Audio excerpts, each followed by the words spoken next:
বান্দা তুমি যখন আমার গোলামি করবা, আমার বন্ধুর তরিকা মতো নামাজ পড়বা, আমার সাথে সম্পর্ক করবা, আমি আল্লাহ আমার পক্ষ হইতে তোমাকে দুনিয়ার সমস্ত সমস্যাগুলি সমাধান করে দিমু। নামাজ যখন বান্দা বান্দি পড়বে, আল্লাহ খুশি হইয়া বান্দিকে 5টা পুরস্কার দিবে। 1 নম্বর পুরস্কার হলো বান্দা যখন নামাজি হবে, বান্দি যখন নামাজি হবে, মালিকের সাথে সম্পর্ক হবে, মালিক তার প্রতি রাজি হইয়া, আমাদের মালিক হইলেন সমস্ত জগতের মালিকের মালিক, আমরা তার গোলাম। মালিকের কাজগুলো হলো মালিকের পক্ষ হইতে গোলামের জরুরতগুলি পুরা করিয়া দেওয়া। গোলামের কাজগুলো হলো মালিকের সময় মতো মালিকের গোলামিগুলি করা। আর বান্দা বান্দি যখন মালিকের সময় মতো মালিকের গোলামি করবে, বান্দাকে বলবে বান্দারে, ও আমার বান্দিরা আমার গোলামি করো, আমার কাজ হলো তোমার সমস্ত জরুরতগুলি আমি আল্লাহ আমার কুদরতি খাজানা থেকে পুরা করিয়া দেওয়া। এই জন্য বান্দা যখন নামাজ পড়বে, বান্দি যখন নামাজ পড়বে নবীর তরিকা মতো, এই জন্য আমার আল্লাহ বলেন, আমি আমার বান্দার প্রতি রাজি হইয়া, আমি আমার বান্দির প্রতি রাজি হইয়া, আমি আমার পক্ষ হইতে 5টা পুরস্কার দান করব। বলেন সুবহানাল্লাহ। 1 নম্বর পুরস্কার হলো আমি আমার বান্দা বান্দিকে দুনিয়ার জমিনে, দুনিয়ার জগতে রিজিক বলতে যা বুঝাই, যার জন্য আমরা টেনশন করি, প্যারাশান করি, সকালবেলা ঘুম থেকে উইটা মাথার গামকে পায়ে পালাই, কেন সন্তান কিভাবে শান্তিতে রাখবো, ছেলে মেয়েদেরকে কিভাবে শান্তি রাখবো, বিবি বাচ্চাদেরকে কিভাবে শান্তিতে রাখবো, এই জন্য টেনশন আর টেনশন। আল্লাহ বলেন, বান্দা তুমি যদি আমার গোলামি করো, নামাজ পড়ো, বান্দি তুমি যদি আমার গোলামি করো, আমার পক্ষ হইতে 1 নম্বর পুরস্কার হলো তোমাদের দুনিয়ার জমিনে সমস্ত রিজিকের অভাব আমি আল্লাহ আমার কুদরতি খাজানা থেকে দূর করে দিব। বলেন সুবহানাল্লাহ। 1 নম্বর পুরস্কার। 2 নম্বর পুরস্কার হলো আমার আপনার ডাইন হাতে আমল নামা দিবে। 3 নম্বর পুরস্কার হলো ফুলসেরাতের ফুল বৃদ্ধির আকারে পার করিয়া দিবে। 4 নম্বর পুরস্কার হলো আমার আল্লাহ বান্দা বান্দিকে ওই কবরের আযাব থেকে মাফ করে দিবে। যেদিন আমার আপনার হায়াতের গড়ি বন্ধ হয়ে যাবে গো মা, যেদিন আমার আপনার হায়াতের বেলা ডুবিয়া যাবে গো মা, ওই দিনটা কিন্তু আর আমার বাকি নাই বেশি দিন। এই জন্য মা বলতে পারি না কোন দিন জানি হযরতে আজরাইল মালাকুল মউত আমার আপনার সামনে মৃত্যুর চিঠি নিয়ে হাজির হয়ে যায়। এই জন্য মা, যে ঘরকে আজকে আমার আপনার ঘর মনে করি, আমি আমার ঘর মনে করি, আমার বাড়ি মনে করি, আজকে আমার বাড়ি আমার ঘর মনে করতে করতে আজকে সময় মতো মালিকের কদমে সেজদা দিতে পারি না। মাগো, যেদিন তোমার দেহ থেকে রূহ বাহির হয়ে যাবে গো মা, যাদের টেনশন কইরা, যেই সন্তানের দরদে, যেই স্বামীর দরদে, যেই বাল বিবি বাচ্চাদের দরদে, সন্তানদের দরদে, সংসারের দরনে তুমি সময় মতো মালিকের কদমে সেজদা দিতে পারো না, মা যেদিন তোমার দেহ থেকে রূহ বাহির হয়ে যাবে গো মা, ওই দিন তোমার আপনজনগুলো তোমার পাশে বসে বসে গুনগুন করে কানবে। ও মা, ওই দিন তোমার জবান থাকবে, কথা বলার মতন ক্ষমতা থাকবে না, তোমার কান থাকবে, শ্রবণ করার মতন ক্ষমতা থাকবে না, তোমার হাত থাকবে, ধরার মতন ক্ষমতা থাকবে না, তোমার পাও থাকবে, চলার মতন ক্ষমতা থাকবে না, তোমার সমস্ত অঙ্গ প্রত্যঙ্গগুলো থাকবে গো মা, কিন্তু ওই দিন তোমার অঙ্গ প্রত্যঙ্গের কার্যকারিতা থাকবে না। কি বলেন ঠিক কিনা মা? এমন একটা দিন আসবে কিনা আসবে না? আসবে। ও মা, যেই ঘরকে এত কষ্ট করে বানাইছেন, যেই স্বামী আপনার জন্য এত দামি খাট বানায়া দিলেন, যখন আপনার দেহ থেকে রূহ বাহির হয়ে যাবে, আপনার সন্তানগুলো, আপনার স্বামীগুলো আর বাড়ির আশপাশের বাড়ির লোকদেরকে ডাক দিবে, হে আমার ভাই বেরাদরেরা রে, আসো না, আমার বিবি আজকে ইন্তেকাল করেছে। বাড়ির মানুষগুলো যখন আসবে, আপনার স্বামী, আপনার সন্তান, আপনার যেই 70,000 টাকার দামি খাটটার মধ্যে শুয়ে রাখছিল, ওই খাট থেকে আপনাকে নিচে নামায়া দিবে। এবার বাড়ির লোকেরা বলবে, হে রে আব্দুর রহমান, আরে তোমার বিবিকে এত ভালোবাসতা, এত মোহাব্বত করতা, আজকে তোমার বিবি সবে মাত্র দেহ থেকে রুহু বাইর হয়ে গেল, এত দামি খাট থেকে নামায় দিতেছ, আজকের রাত্রটা তোমার বিবি তোমার খাটের মধ্যে থাকো, এটা আমার আপনার স্বামী কোনোদিন রাজি হবে না। কি বলেন মা, রাজি হবে? স্বামী বলবে না গো ভাই, সম্ভব হবে না, তাড়াতাড়ি কইরা আমার বিবিকে এখন ঘর থেকে বাহির কইরা ঘরের বারিন্দার মধ্যে রাইখা দাও। এবার পাশের বাড়ি ভাইজান বলে, হেরে আব্দুর রহমান ভাই, আমি দেখতাম তুমি বিবাহ করার পরে তোমার বিবিকে অনেক মোহাব্বত করছো, ভালোবাসতো, আদর করছো, এত দামি দামি কম্বলগুলো সুকেসগুলি ভরা, একটা কম্বলও তোমার বিবি সময় ঘুমাইবার মধ্যে সুযোগ পাই নাই, আজকে জীবনের শেষবারের মতন তোমার বিবির বিছানা হিসাবে একটা কম্বল দিয়া দাও, আর একটা কম্বল তোমার বিবির উপরে দিয়া দাও। ও আমার মা বোনেরা, স্বামী ডাক দিয়া বলবে, হে ভাই, তোমার কি মাথা নষ্ট হয়ে গিয়েছে কিনা? আরে আমার বিবি দুনিয়ার জমিন থেকে মৃত্যুবরণ করেছে, সেই লাশ হয়ে গেছে, এখন যদি কম্বলগুলি ব্যবহার করে ওই কম্বলগুলি নষ্ট হয়ে যাবে, এই কম্বল দেওয়া যাবে না। ওই যে বারিন্দার রুমের ভিতরে দান হুকানোর জন্য সালার চট আছে, একটা চট তার নিচে বিছায়া দাও, আর আমাদের একটা পুরান চাদর আছে ওই পাক ঘরের ভিতরে, ওই চাদরটা দিয়ে আমার বিবিকে ঢাইকা দাও। ও মা, কার জন্য আজকে এত কিছু করতেছেন? কার জন্য, কাদের জন্য? একটু চিন্তা করেন। আমি কবরের যাত্রী, কবরের প্যাসেঞ্জার, আমার আপনার কবরে যাওয়া লাগবে।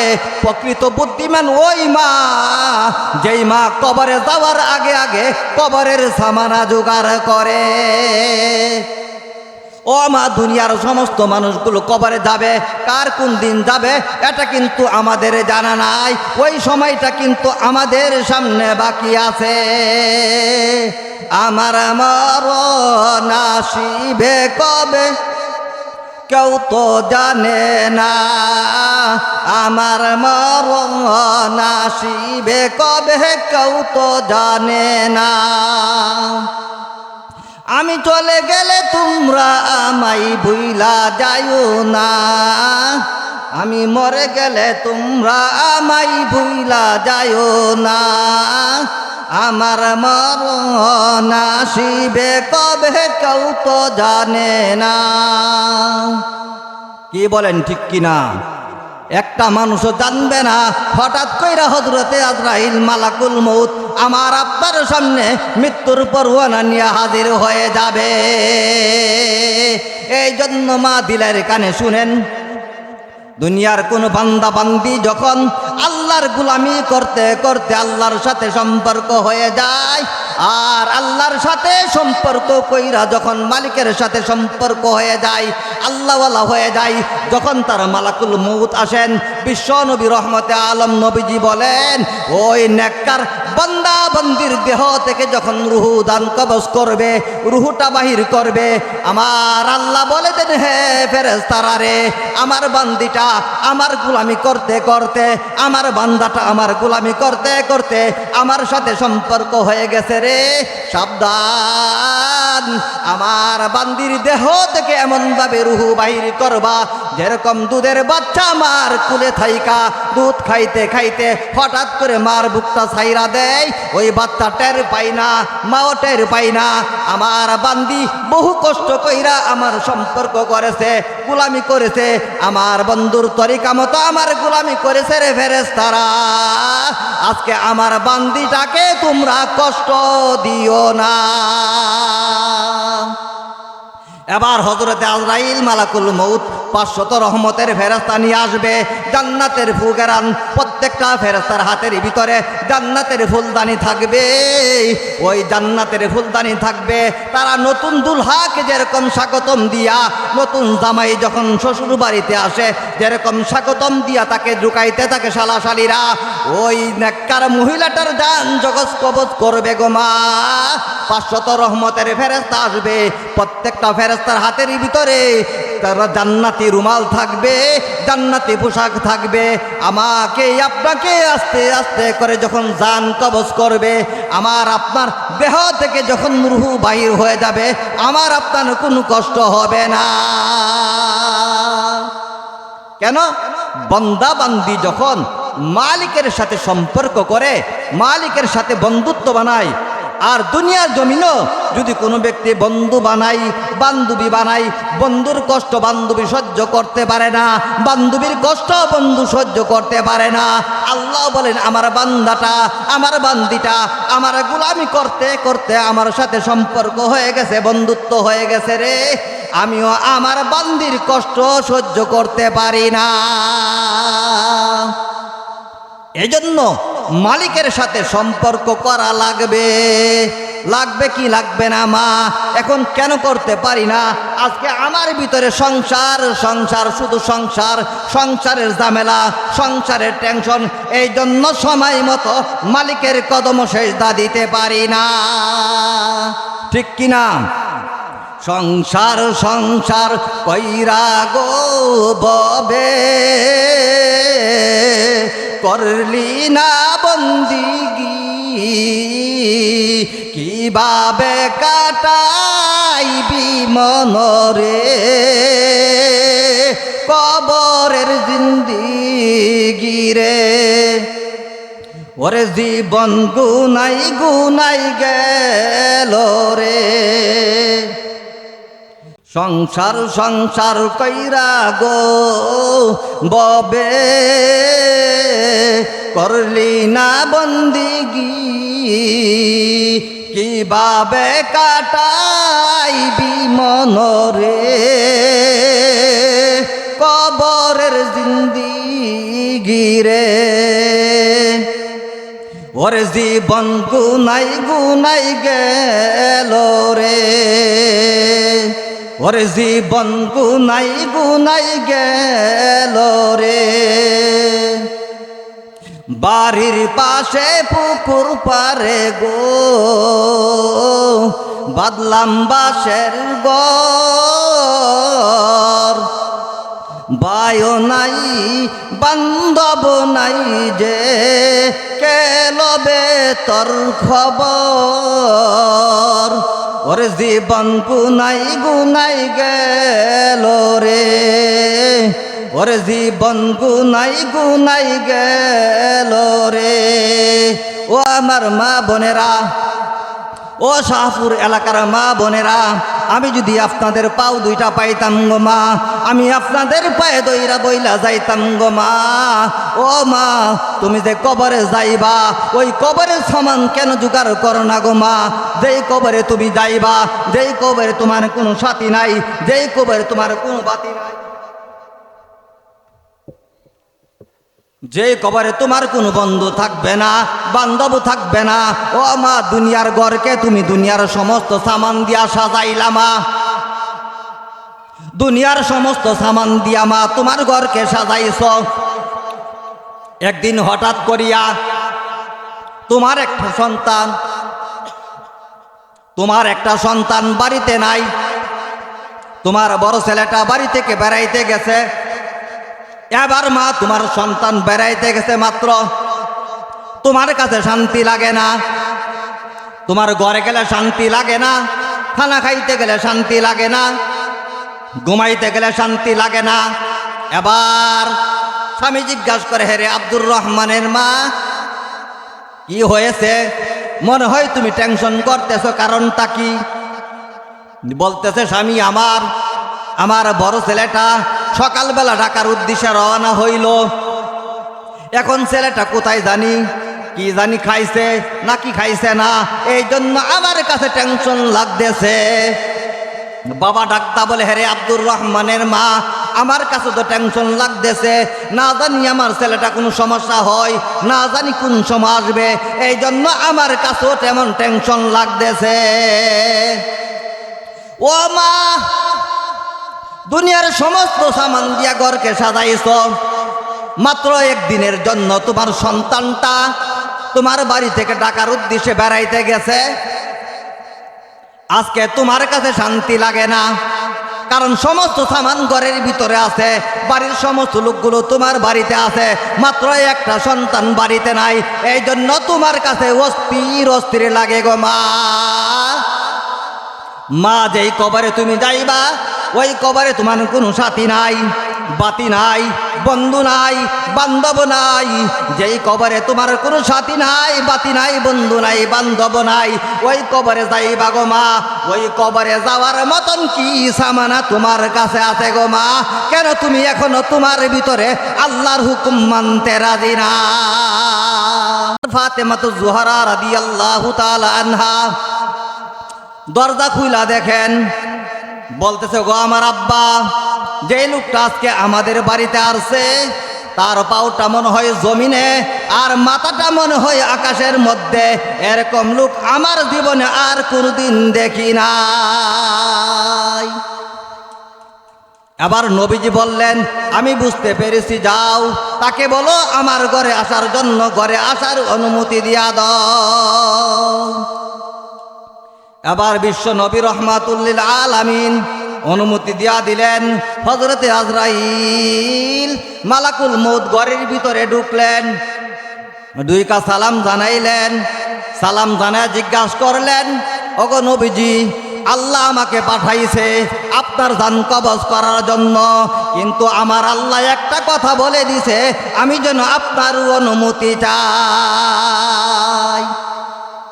নবী আমার বললেন, ও ভাই জিবরাইল, যদি আমার পক্ষ থেকে অনুমতি না হয় কি করবা? বললেন, না না, অনুমতি ছাড়া আপনার জান আমি কবজ করতে পারবো না। এই কথা বলার সাথে সাথে পাশে হযরতে জিবরাইল দাঁড়ানো। জিবরাইল ইশারা দিয়া বলে দিলেন, ওগো আমার আল্লাহর হাবিব, ওগো আল্লাহর পয়গম্বর, আপনি অনুমতি দিয়া দেন, কারণ আপনার ইন্তেজারে আমার আল্লাহ সাততল আসমান জমিনের সমস্ত ফেরেশতাগুলো অপেক্ষা করতেছে। সাত তবক আসমান জমিনের সমস্ত জান্নাতগুলোকে আমার আল্লাহর সাজায়া আল্লাহ আপনার দিদারের অপেক্ষা করতেছে। আপনি এতে বাধা দিয়েন না, অনুমতি দিয়া দেন। এবার বিশ্ব নবী অনুমতি দেওয়ার আগে বলতেছে, জিবরাইল, ও জিবরাইল, আমি অনুমতি শর্ত হলো আমার গুনাহগার উম্মতের কি জিম্মাদারি হবে গো? আমার গুনাহগার উম্মতের কি অবস্থা হবে? তাদের জিম্মাদার কে হবে? যখন আমার গুনাহগারের জিম্মাদার কেউ হবে গো, গুনাহগারের জিম্মাদার হয়ে গেলে আমি অনুমতি দিয়া দিব। আমার বন্ধুকে বলো আমার গুনাহগার উম্মতের জিম্মাদার কে হবে? এবার আজরাইল চুপ করে বসে আছেন। জিবরাইল আবার আল্লাহ পাকের কাছে গেলেন, ওগো আল্লাহ, আপনার বন্ধু বলতেছে জান কবজের অনুমতি দিবে, কিন্তু গুনাহগার উম্মতের জিম্মাদার কে হবে? এবার আসমানের মালিক মহিয়ান গরিয়ান সর্বশক্তিমান আমার আল্লাহ বলেন, যাও আমার বন্ধুকে সালাম জানায়া বলো আমার বন্ধুর সমস্ত উম্মতের জিম্মাদার আমি আহকামুল হাকিমিন আমার কুদরতে হাতে নিয়েছি।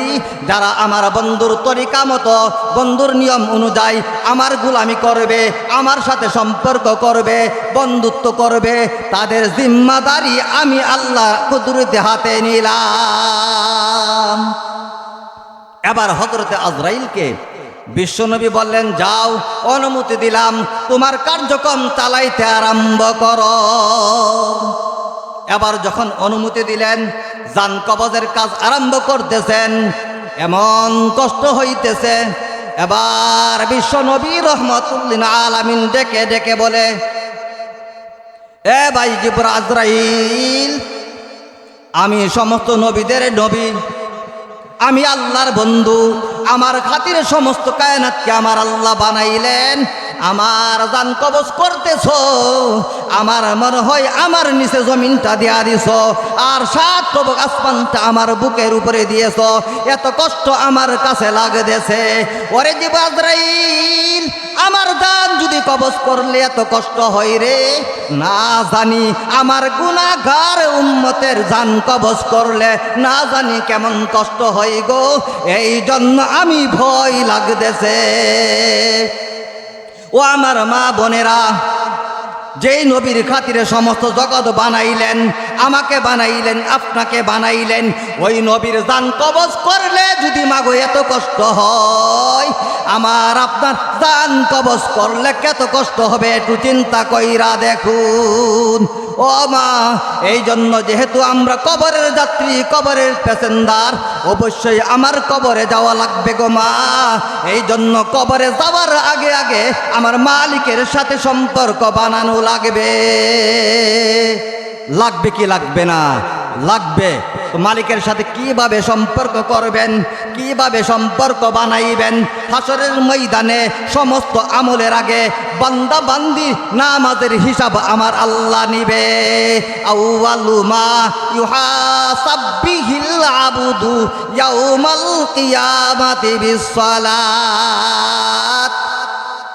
হাসরের ময়দানে বান্দা বান্দিকে আল্লাহ সর্বপ্রথম নামাজের হিসাব নিবে।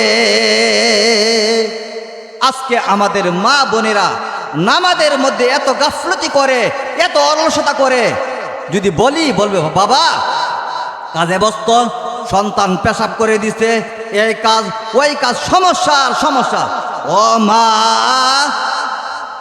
যত সমস্যা দেখাও না কেন, তোমার যত বড় সমস্যায় হোক না কেন, তুমি তো কবরের যাত্রী, তোমার মালিকের সাথে সম্পর্ক করার দরকার আছে। এই জন্য মালিকের গোলামি তোমার বন্ধুর মতো, আমার নবীর তরিকা মতো মালিকের গোলামি করা লাগবে। তুমি যত সমস্যায় দেখাও না কেন গো মা, তোমার সমস্যা দেখাইয়া হাসরের ময়দানে পার পাইতে পারবা না। তোমার অবশ্যই নামাজি হওয়া লাগবে। আর আল্লাহ বলেন, বান্দা তুমি যখন আমার গোলামি করবা, আমার বন্ধুর তরিকা মতো নামাজ পড়বা, আমার সাথে সম্পর্ক করবা, আমি আল্লাহ আমার পক্ষ হইতে তোমাকে দুনিয়ার সমস্ত সমস্যাগুলি সমাধান করে দিমু। নামাজ যখন বান্দা বান্দি পড়বে, আল্লাহ খুশি হইয়া বান্দাকে বান্দিকে 5টা পুরস্কার দিবে। 1 নম্বর পুরস্কার হলো বান্দা যখন নামাজি হবে, বান্দি যখন নামাজি হবে, মালিকের সাথে সম্পর্ক হবে, মালিক তার প্রতি রাজি হইয়া, আমাদের মালিক হইলেন সমস্ত জগতের মালিকের মালিক, আমরা তার গোলাম। মালিকের কাজগুলো হলো মালিকের পক্ষ হইতে গোলামের জরুরতগুলি পুরা করিয়া দেওয়া। গোলামের কাজগুলো হলো মালিকের সময় মতো মালিকের গোলামিগুলি করা। আর বান্দা বান্দি যখন মালিকের সময় মতো মালিকের গোলামি করবে, বান্দিকে বলবে, বান্দাকে বলবে, বান্দারে ও আমার বান্দিরা আমার গোলামি করো, আমার কাজ হলো তোমার সমস্ত জরুরতগুলি আমি আল্লাহ আমার কুদরতি খাজানা থেকে পুরা করিয়া দেওয়া। এই জন্য বান্দা যখন নামাজ পড়বে, বান্দি যখন নামাজ পড়বে নবীর তরিকা মতো, এই জন্য আমার আল্লাহ বলেন, আমি আমার বান্দার প্রতি রাজি হইয়া, আমি আমার বান্দির প্রতি রাজি হইয়া, আমি আমার পক্ষ হইতে 5টা পুরস্কার দান করব। বলেন সুবহানাল্লাহ। 1 নম্বর পুরস্কার হলো আমি আমার বান্দা বান্দিকে দুনিয়ার জমিনে, দুনিয়ার জগতে রিজিক বলতে যা বুঝাই, যার জন্য আমরা টেনশন করি, প্যারাশান করি, সকালবেলা ঘুম থেকে উইটা মাথার গামকে পায়ে পালাই, কেন সন্তান কিভাবে শান্তিতে রাখবো, ছেলে মেয়েদেরকে কিভাবে শান্তি রাখবো, বিবি বাচ্চাদেরকে কিভাবে শান্তিতে রাখবো, এই জন্য টেনশন আর টেনশন। আল্লাহ বলেন, বান্দা তুমি যদি আমার গোলামি করো, নামাজ পড়ো, বান্দি তুমি যদি আমার গোলামি করো, আমার পক্ষ হইতে 1 নম্বর পুরস্কার হলো তোমাদের দুনিয়ার জমিনে সমস্ত রিজিকের অভাব আমি আল্লাহ আমার কুদরতি খাজানা থেকে দূর করে দিব। বলেন সুবহানাল্লাহ। 1 নম্বর পুরস্কার। 2 নম্বর পুরস্কার হলো আমার আপনার ডাইন হাতে আমল নামা দিবে। 3 নম্বর পুরস্কার হলো ফুলসেরাতের ফুল বৃদ্ধির আকারে পার করিয়া দিবে। 4 নম্বর পুরস্কার হলো আমার আল্লাহ বান্দা বান্দিকে ওই কবরের আযাব থেকে মাফ করে দিবে। এই জন্য আমার মা বোনেরা, বান্দা যখন নামাজ পড়বে, বান্দি নামাজ পড়বে, অনেক সময় আমরা দেখি আমাদের মন গড়া মত, মাগো নামাজ পড়তে হবে নবীর তরিকা মতো। নবীর তরিকা মতো যখন নামাজ পড়বেন, আল্লাহ তাআলা ওই নামাজ ওসিলা করে আমার আপনার সমস্ত পেরেশানি দূর করে দিবে।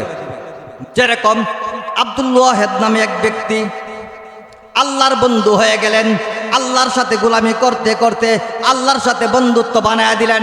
এবার আল্লাহর সাথে রাত্রে ঘুম থেকে উঠা নামাজ পড়ে, তাহাজ্জুদ নামাজ পড়া দোয়া করে, ওগো আমার আল্লাহ, তুমি আমার মালিক, আমি তোমার গোলাম, তোমার কাছে আমি একটা বিষয় জানতে চাই, আমার জান্নাতের সাথী কে হবে? আব্দুল ওয়াহেদ নামাজ পইরা আল্লাহর কাছে দোয়া করে, আল্লাহ গো, আমার জান্নাতের সাথী কে হবে, আমি ওই বিষয়টা জানতে চাই। একদিন আমার আল্লাহ তাআলা এলহামের মধ্যে জানায়া দিলেন, ইমুক এলাকার ভিতরে একজন মহিলা আছে, তার নাম হলো মাইমনা, পাগলনি, পাগলের সুরত। ওই মহিলাটা হবে হাসরের ময়দানে তোমার জান্নাতের প্যাসেঞ্জার, জান্নাতের সাথী।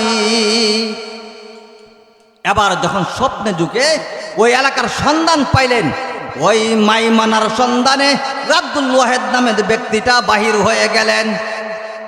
ওই এলাকার মধ্যে যখন গেলেন, এলাকার লোকদের কাছে জিজ্ঞাসা করলেন, এলাকার লোকেরা বলেন, না, মাইমনা নামে কোনো লোক চিনি না, তবে একটা লোক দেখছি, ওই যে জঙ্গল, ওই পাহাড়ের উপরে থাকে, মাঝে মাঝে ওই পাহাড়ের নিচে আসে, ওই পাহাড়ের উপরে মহিলাটা থাকে, আমরা পাহাড়ের উপরে যাইতে পারি না, ওইখানে বাঘ ভাল্লুকের বই, যার কারণে আমরা ওইখানে যাইতে পারি না, গিয়া দেখো ওই মহিলাটা মাইমনা কিনা।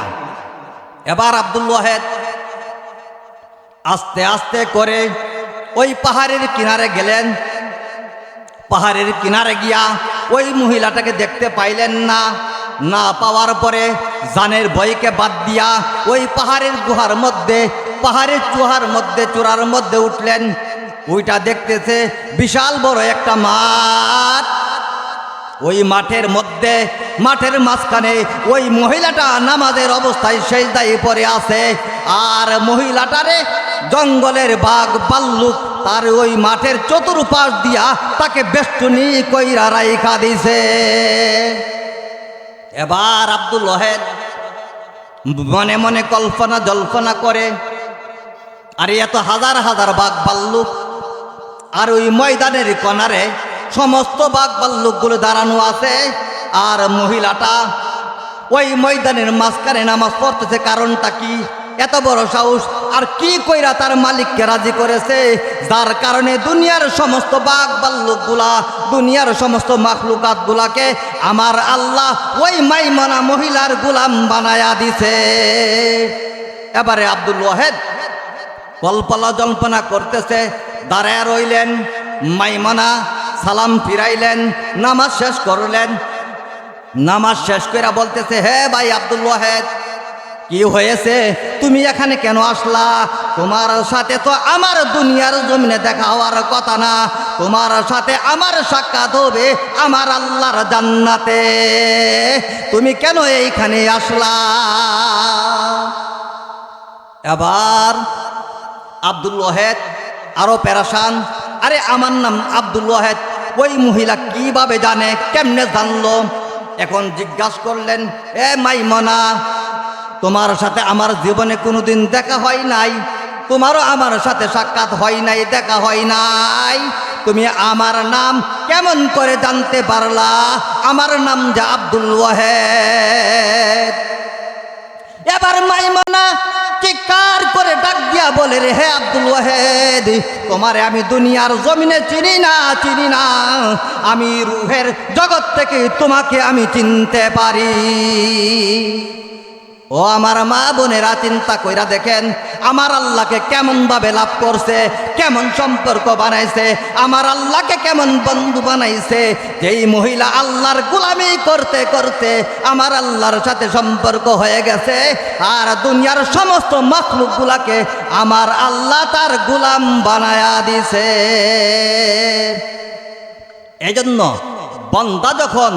বান্দি যখন আল্লাহর গোলাম হয়ে যায়, আল্লাহ বলেন, আমি দুনিয়ার সমস্ত মাখলুকাত গুলাকে আমি আমার বান্দা বান্দির গোলাম বানায়া দেই। ফাল্লাহুল মাওলা ওয়ালাহুল কলব, বান্দা যখন আমার হয়ে যায়, আমি আল্লাহ বান্দার হয়ে যাই। এজন্য মা এত দামি হওয়ার জন্য নামাজ ছাইরা নাকি পইরা? এই জন্য নামাজ পড়া লাগবে। বান্দা যখন নামাজ পইরা, বান্দা যখন নামাজ পইরা, বান্দি যখন নামাজ পইরা আমার মালিককে ডাক দিবে গো, মালিককে ডাক দিতে দেরি হবে। আমার মালিক বান্দা বান্দির ডাকে সাড়া দিতে দেরি করবে না। এখন কথা হলো, যেইভাবে ডাকার দরকার, যেইভাবে ডাকলে আমার মালিক শুনবে, ওইভাবে আমি ডাকতে জানি না, ডাকতে জানি না গো আল্লাহ, কেমন করে ডাকিব তোমায়। আমি ডাকতে জানি না গো আল্লাহ, কেমন করে ডাকিব তোমায়। আদম কান্দে গন্ধব খেয়ে, ইসমাইল কান্দে ছুরির নিচে, ইব্রাহিম কান্দে আগুনে পড়ে, কান্দে হাজেরাই গো আল্লাহ, কেমন করে ডাকিব তোমায়। আমি ডাকতে জানি না গো আল্লাহ, কেমন করে ডাকিব তোমায়। ও মা, যদি ডাকার মতন আমার মালিককে ডাক দিতে পারো গো মা, ডাক দিতে দেরি হবে, আমার মালিক তোমার ডাকে সাড়া দিতে দেরি করবে না।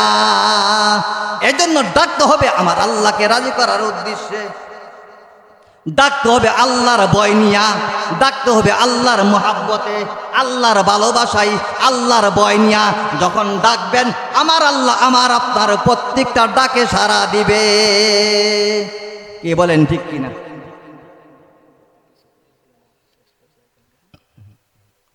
এই জন্য আমার মা বোনেরা, আমরা কিন্তু অবশ্যই মালিকের গোলামি করা লাগবে, লাগবে কি লাগবে না?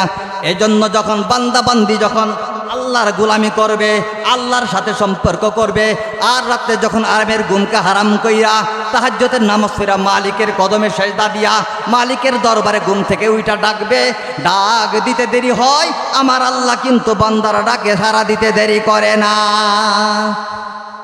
সুরে যখন চুরি করতে যা আল্লাহরে ডাকে কি ডাকে না? ডাকে। আমরা যত ডাকি এর থেকে বেশি ডাকে, তখন ওই ডাকটা কিন্তু আল্লাহকে রাজি করার উদ্দেশ্য না, আল্লাহকে খুশি করার উদ্দেশ্য না। এই জন্য আল্লামা রুমি বলেন, হাকিকত মে ওহি কামেল শিকাস্তা দিল জैसे হাসিল, হাকিকত মে ওহি কামেল শিকাস্তা দিল जैसे হাসিল, বহুত তলব খুদা মাংতা শিকাস্তা দিল নেহি মিলতা। বান্দা আল্লাহকে ডাকে কিন্তু ব্যথা দরদ নিয়া না। বান্দা যখন দরদ নিয়া ব্যথা নিয়া গুনাহকে স্মরণ কইরা ডাক দিতে থাকবে, ডাক দিবে, ডাক দিতে দেরি হবে গো, আমার আল্লাহ বান্দার ডাকে সাড়া দিতে দেরি করবে না। কথা পড়ায় শেষ পর্যায়ে আপনাদের সামনে শেষ করতেছি।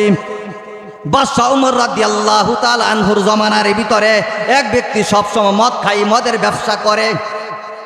একদিন বিকালবেলা বাদশাহ ওমর বাড়ি থেকে বাইর হইলেন, ঘুরতে যাবেন, আর ওই মদপুর হাতের মধ্যে মদের বোতল নিয়ে রওনা হয়ে গেলেন। এবার বাদশাহ ওমর যেই রাস্তা দিয়া যাইতেছে ওই মদপুর সেই রাস্তা দিয়া, এখন বাদশাহ ওমরকে দেখা রাস্তা পরিবর্তন করবে এরকম কোনো ব্যবস্থা নাই। একার বাদশাহ ওমর মনে মনে বলতেছে, জীবনে যত পাপ করলাম আজকে মনে সুদা করব। যদি বাদশাহ ওমর দেখতে পারে আমার হাতের ভিতরে মদের বোতল, আমাকে জ্যান্ত কবর দিবে, এমন একটা ভয় তার ভিতরে গেছে। মনে মনে আমার আল্লাহকে ডাক দিতেছেন, ও আমার মালিক, সারা জীবন নাফরমানি করলাম, গোলামি করলাম, তুমি আমার মালিক, আমি তোমার গোলাম। আজকে যদি এই মুহূর্তে যদি বাদশাহ ওমরের হাত থেকে আমাকে বাঁচায়া দাও, ওয়াদা করলাম জীবনে কোনোদিন মদের বোতল হাতে নিব না, তোমার নাফরমান বান্দাও হব না। আল্লাহ শুনছে কি শুনছে না? শুনছে। আল্লাহ বলে দিলেন, জিবরাইল যাও আমার বান্দাটা সারা জীবন যদিও নাফরমানি করেছে, আজকে অন্তর থেকে তওবা করেছে। বাদশাহ উমরের সামনে যাওয়ার আগে আগে জান্নাত থেকে একটা দুধের বোতল নিয়া আমার বন্ধুর হাতে ধরায়া দাও। এবার বাদশাহ উমরের সামনে গেলেন, বাদশাহ উমরকে জিজ্ঞাসা করলেন। বাদশাহ উমর জিজ্ঞাসা, ভাই তোমার হাতে কি? হুজুর দেখেন, আপনি নিজে দেখেন। কইলা দেখলো ওই হাতের ভিতরে দুধের বোতল। সে আল্লাহ আছে কিনা? নাই। আল্লাহ আছেন। আমরা যদি মালিকের গোলামি করি, মালিকের হুকুম মানি, মালিককে ডাক দিতে দেরি হবে, মালিক আমাদের ডাকে জবাবও দিতে দেরি করবে না।